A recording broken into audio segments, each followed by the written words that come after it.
পর্যায়ে metal presents কৃষি সংবাদ সুজলা সুফলা।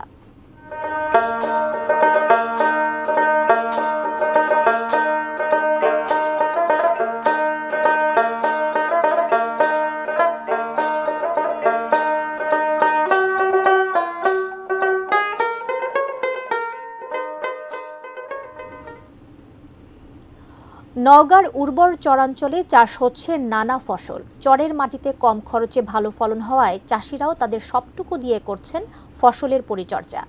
আগামী বর্ষার আগ পর্যন্ত চরে বিভিন্ন ফসল থেকে ভালো লাভের আশা করছেন কৃষকরা।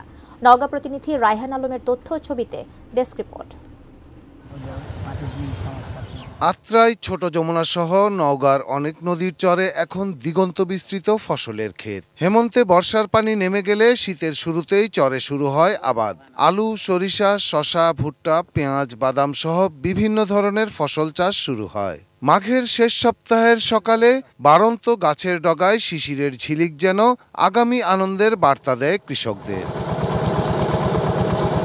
সাধারণ জমির চেয়ে পলিপড়া চরের মাটিতে উর্বরতা অনেক বেশি, ফলে সার কিংবা কীটনাশকের তেমন প্রয়োজন হয় না।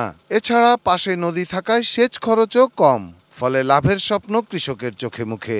এই মাঠের যদি 10,000 করে বিঘাকে খরচ হয়, অন্য মাঠে হয় 20,000। একজনের ডিবোথা সিঁচলে পানি টাকা দেওয়া লাগে, আর লিজে হয়তো তেল খরচকে খালি মিশিং দিয়ে সিঁচলে কম খরচ হয়।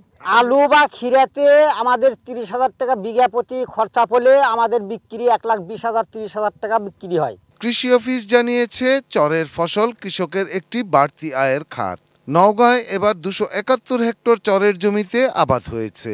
যে চর এলাকাটা আমাদের পতিত থাকতো, সেই পতিত জমিটাকে আমাদের চাষের আওতায় নিয়ে আসা হচ্ছে, তাতে একটা কৃষক বছরে 2-3টা বাড়তি ফসল পাচ্ছে।